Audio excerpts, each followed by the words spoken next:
The contract with the outdated factory is cancelled. Manager John looks at us with disdain. So, all transactions with our company are terminated, correct? That's what I said.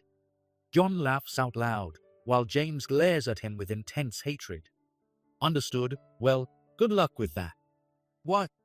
John tilts his head for a moment at my words, but quickly returns to his smirking face. Get out of here, you poor company's employees. Ignoring his words, James and I leave Wall Industries. What the hell have you done? You delivered the parts we supplied to our rival company, didn't you? As soon as I pick up the phone, I hear John's yelling voice. Stop the delivery to the rival company immediately and deliver to us. No. I cut off John's yelling with that response. You've got to be kidding. Whatever. I'll just have another company make the same parts. John's words leave me stunned. Does he not know? All the parts we supply to Wall Industries are patented. My name is Mike Williams, a 61-year-old company employee. I run a company that manufactures various equipment parts. Our main product is coils. Though they are just coils, they are used in a wide range of machines. So we handle thousands of different types of coils. This company was founded by my father, and I'm the second-generation owner. My father started this company right after graduating from high school. He wasn't particularly smart, but he was very proactive and well-liked. When my father wanted to start a company, the landlord of his part-time job site sold him the land at a very low price, and other wealthy individuals covered the capital. He was a natural charmer. My father married my mother young, but even after marriage, he couldn't stop his womanizing. People told my mother to endure it because men are like that. But my mother was much smarter than my father. Every time my father fooled around, my mother would break his beloved liquor bottles. Some of those bottles were quite expensive, but my mother mercilessly smashed them all. Once all the bottles were broken, she moved on to his watches, suits, and other valuables, discarding them one by one. At first, my father pretended to be tough. But when my mother sold his motorcycle without permission, he finally broke down and promised to stop fooling around. And he really did stop his womanizing. After that, my father immersed himself in work. You could say it was the only thing he had left to do. By the time I joined the company, my father had mellowed out and had become a well-respected, work-focused president. I worked with my father for 23 years until he retired at 74, and I took over the business. Our company has about 50 employees, all working in a large factory with an attached office. In the office, the development team designs coils daily, while the factory workers bring those designs to life. Employees freely move between the office and the factory, and it's not uncommon for designers to spend all day in the factory. I used to be involved in development and design, but in recent years, I've mostly been handling negotiations with clients. After becoming far-sighted, looking at design drawings became too difficult. So I stepped down from being a designer. Boss, I'm having trouble with this design. The voice belongs to James, the ace of the design department. At 45, James is relatively young, but produces excellent designs. I was able to step down from designing because of James's presence. No doubt about it. Still, sometimes James relies on me and asks for my help. I see indeed, it might be difficult with the materials we currently have. Our company receives design requests from various companies. James is currently struggling with designing a coil for a transformer used in industrial equipment. The expected usage exceeds the temperature limits of the materials we handle, making it impossible for us to produce. I'll take care of the materials, so James, please proceed with the design, assuming we'll get the necessary materials. Understood. After discussing this with James, we managed to get the materials and completed the design just in time. We then hurried to manufacture the product and delivered it on the deadline day. We just made it. James looked at me with genuine relief. For the past few days, all employees had been working towards this delivery. Although we usually set the delivery date with plenty of leeway, this time it was very close. We even considered informing the client about a potential delay. The client for this delivery has been a business partner for many years. However, I thought it would be best to apologize for the last-minute delivery, so I called the person in charge. The person in charge hadn't changed for years, and was someone I knew well. When they answered the phone, they cheerfully said, "As long as you met the deadline, don't worry about it." We were all relieved, but a few days later, we received an unbelievable phone call. James was the one who took the call. John from Wall Industries is extremely angry and demanding to speak to the boss. James seemed confused and baffled. Wall Industries is the company. We barely met the delivery deadline for the other day. Got it. Put him through. When I answered, I heard John's angry voice. Show some sincerity. Your lousy company is disrespecting ours. I had no idea what he was angry about, and I frowned. James looked at me with a worried expression. I'm sorry, but could you explain the situation in detail? I'm telling you, I'm pissed that your company disrespected us. How dare a shabby, nearly bankrupt company like yours deliver at the last minute? Finally, I understood why John was so angry. Even though we made the deadline, is it really something to get this angry about? I've already apologized to the person in charge about the deadline. I admit it was last minute, but originally, it was your side that. Telling some evil employee doesn't cut it. You should come to the company and apologize to me, the manager. This is why I don't want to deal with such an outdated company. Does John hold some grudge against our company? I've never met him in person. He's probably never even visited our company. With all due respect, we met the deadline, so I don't think you have the right to be this upset. John continues to insult our company. I finally lose my patience and retort, only to be shouted at even louder. How dare a small company talk back? Realizing this conversation was going nowhere, I sigh softly. Understood. I'll come with our representative to apologize. I decided it was a waste of time to argue further and agreed to apologize in person. The next day, James and I head to Wall Industries with a gift. James was unhappy about going to apologize. This is ridiculous. We met the deadline, and now the boss has to apologize. I understand James's frustration, but we've had a long-standing relationship with Wall Industries, and we need to maintain it. John was extremely angry. In this case, it's best to apologize if that would resolve the issue. When we arrived at Wall Industries, John was standing there with his arms crossed, waiting for us. His glare showed he was still very upset. My name is James Williams, the president. I deeply apologize for delivering on the day of the deadline. I said sorry, and James, albeit reluctantly, followed suit. James still seemed dissatisfied, his expression showing his reluctance. Is an apology really enough? What do you mean by that? I raised my head, frowning at John's words. For example, making this delivery free of charge. What? James couldn't contain himself and glared at John. Do you realize what you're saying? We may have cut it close, but we didn't miss the deadline. James was trembling with anger, and I was getting very anxious. But I understand how James feels. John's demands are completely unreasonable. What? Who are you? He's our top designer. He drew up the plans for this project. Have you seen the designs? They are quite impressive. Of course not. John's response only fueled James's anger. This is bad. James might actually take a swing at him. I admit, we barely made the deadline and I apologize for that. But isn't it unreasonable to demand we make it free of charge? I used a firm tone to calm James down. What? Who's being unreasonable here? John shouted, which only made James angrier. There seemed to be no solution in sight, and my head began to ache. Could you call the person in charge? I'd like to discuss this with them present. You're dissatisfied with me. How much more are you going to insult me? That's it. The contract with your outdated factory is cancelled. John looked at us with contempt. He clearly thought we would comply with his demands. So, you're saying you're cancelling all transactions with us? Yeah, that's right. How can you not understand how lucky you are to even do business with us? You should just listen to what I say. John looked triumphant, and I saw James clenching his fists. This situation was getting really bad. Without our business, your company will be in serious trouble, won't it? I heard your previous president was a fool who wasted money on women and had a huge debt. I always thought your company was a joke. It's true my father had a wild past, but that was a long time ago.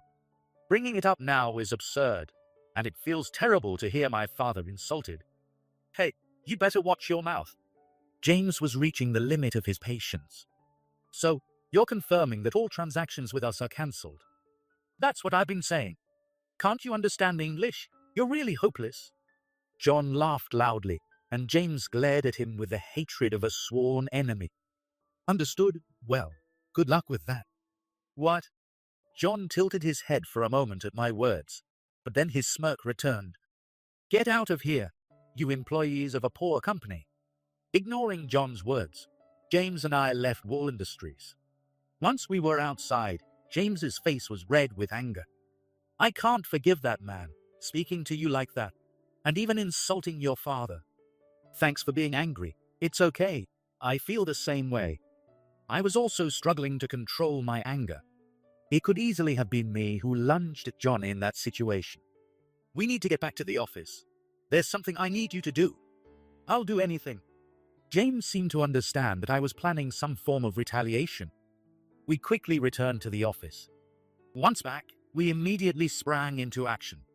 Everyone was united in their determination to bring John down for mocking our company and insulting my father. A month has passed since our visit to Wall Industries and John's decision to end our partnership.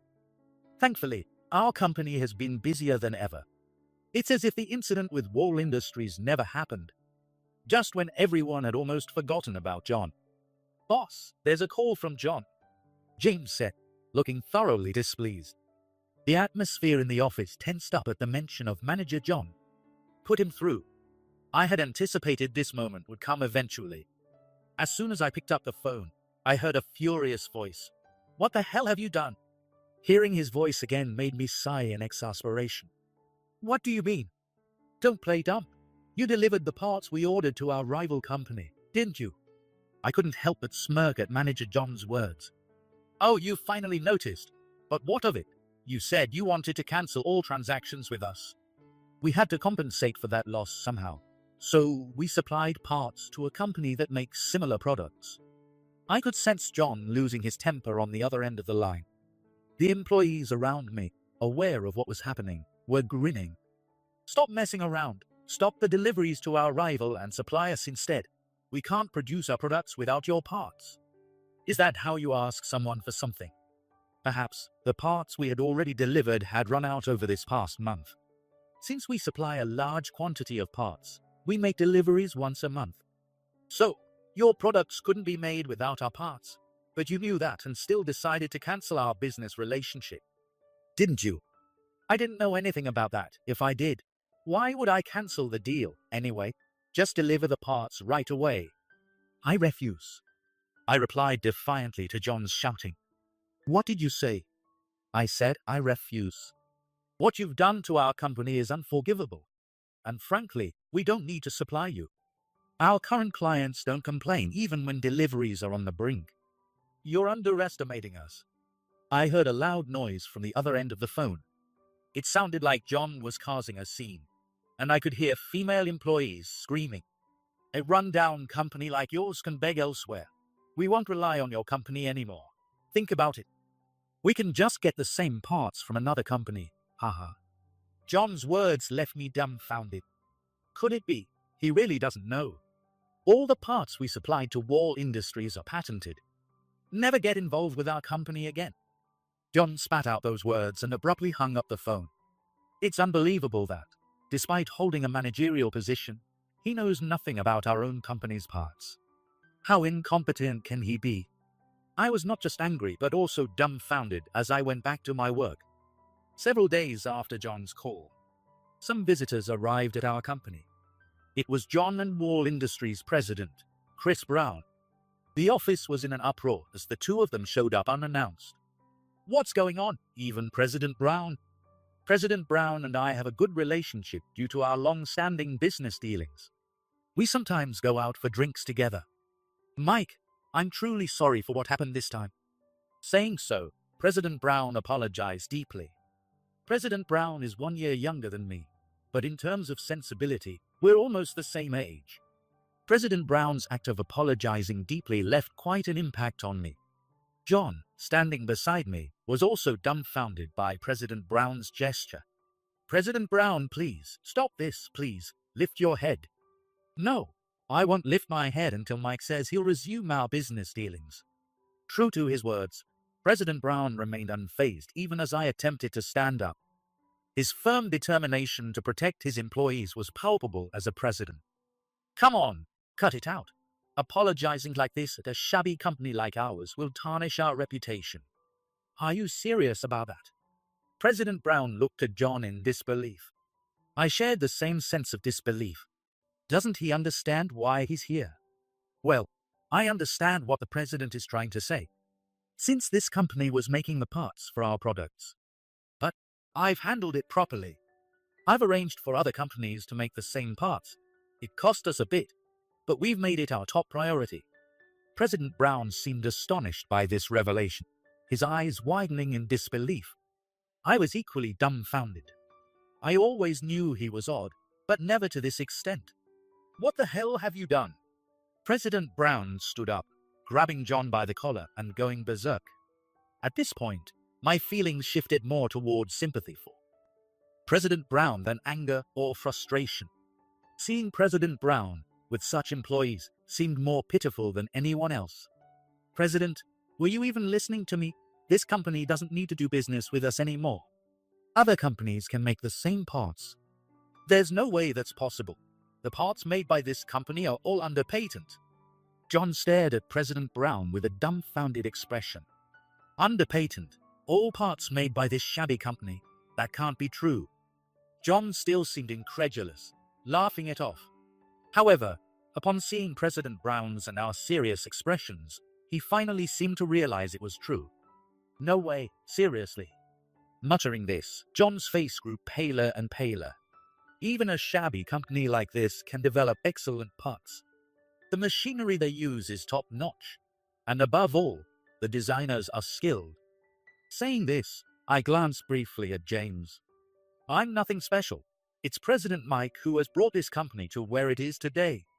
My father was a hard-working man and had a natural talent for being liked by people. However, when it came to technical matters, he wasn't particularly outstanding. He started the company because people around him said, if you need money, I'll provide it. Or if you need land, I'll give it to you. And there wasn't any strong motivation behind it, just something he started on a whim. Still, whenever my father mentioned starting a company, skilled craftsmen who wanted to work alongside him flocked in. I've seen photos of my father when he was young, and he was incredibly handsome. He had the looks of a celebrity, and his personality was equally charming.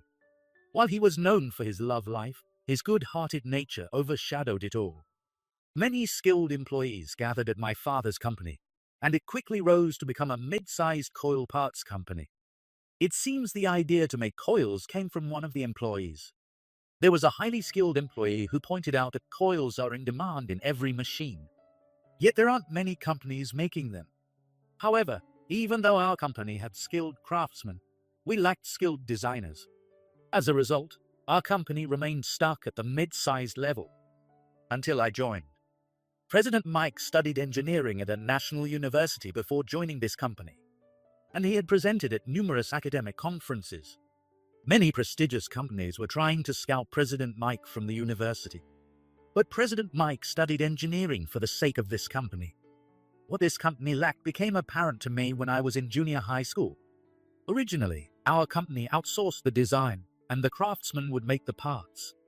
I used to visit this factory since I was little, and the craftsmen there always complained.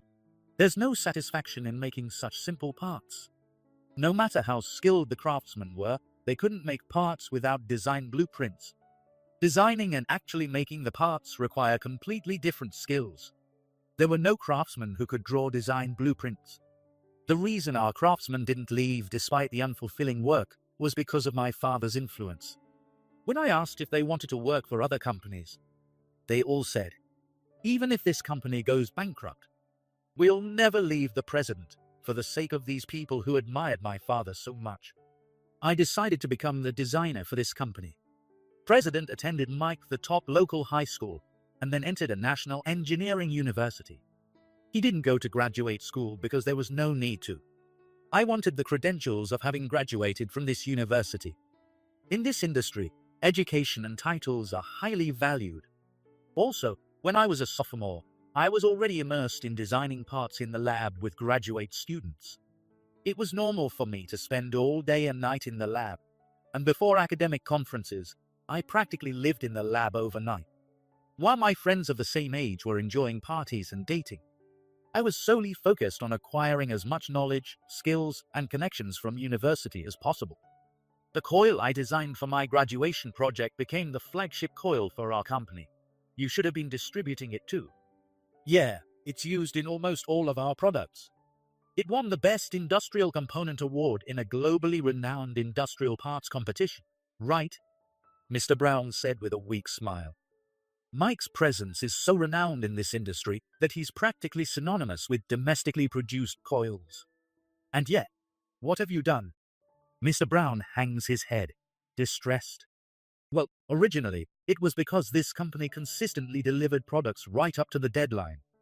Even if it's last minute, as long as it's delivered, there shouldn't be any problem. Mr. Brown snaps angrily at Mr. John. That's the thing. Normally, we set the delivery deadline a week in advance. But this time, a week before the deadline, we received an email. It mentioned that our parts would be used in an extremely high-temperature environment. That detail wasn't mentioned in the initial request at all. Is that so? Mr. Brown seemed surprised, indicating he wasn't aware of this fact. Yes, and furthermore, it was for usage in an environment with such high temperatures that our existing materials couldn't handle. So, we started urgently searching for materials from a week before the deadline. We managed to secure them just 2 days before the deadline. And that's when we began manufacturing the parts, resulting in delivery on the day of the deadline. Why would something like that? As Mr. Brown murmurs, Mr. John's eyes wander. You know the reason for that, Mr. John? What are you talking about? Mr. John sweats profusely. I asked the person in charge. Apparently, when they initially sent the email requesting work from us, there was no specification regarding the operating temperature.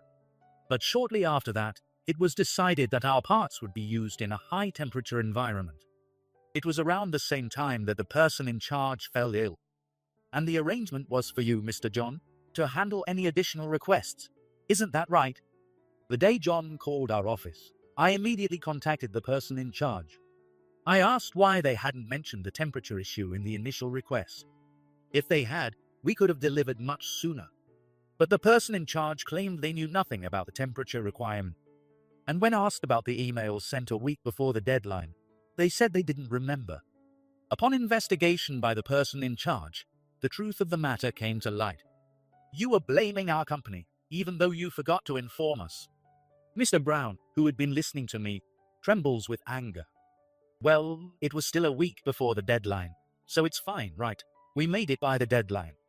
How can you say it's fine just because it met the deadline? All of us, including me, are speechless with disbelief. Insane. Apologize to Mike and the employees immediately. Mr. Brown yells at John, his face turning red. Why should I do something like that? Why wouldn't it be? You didn't own up to your mistake, yet you made unreasonable demands to Mike and the others. And still, they managed to meet the deadline for you. How can you act like this? Mr. Brown expressed everything we wanted to say. Everyone nodded repeatedly in agreement. And to think, you've been outsourcing our company's parts to other firms. Those designs are unique to Mike, so it's impossible for them to replicate them. Yet, you're paying them substantial amounts. Mr. Brown's face turns pale as he looks up to the sky. Other companies are investing time, money, and labor to replicate our parts.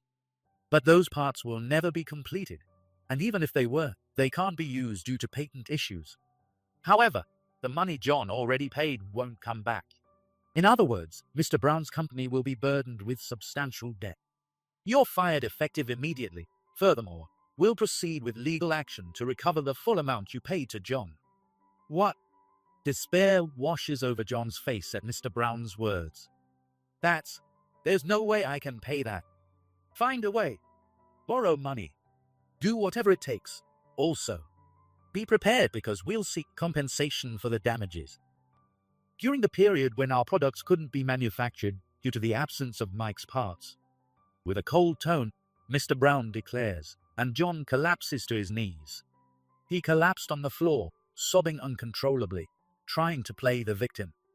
But it's all John's fault, and what Mr. Brown is saying is fair. Mike, I apologize deeply for showing you such an embarrassing sight. Please allow me to bring the responsible party to apologize properly another day. Mr. Brown apologized deeply and forcibly lifted John, who was crying, to his feet. Then, half dragging John, he left the company. After that, John, who was fired from the company, was demanded to pay a substantial amount in damages. The amount was something he couldn't possibly afford personally. In an instant, John found himself burdened with a huge debt, and his wife, fed up, left him. All his assets, including his home and car, were taken by his wife, and John ended up living alone in a run-down apartment.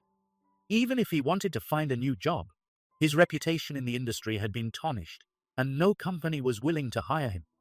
Now it seems he works as a part-time employee to a fast food chain from morning till night. But with that income, he can't afford to pay the damages.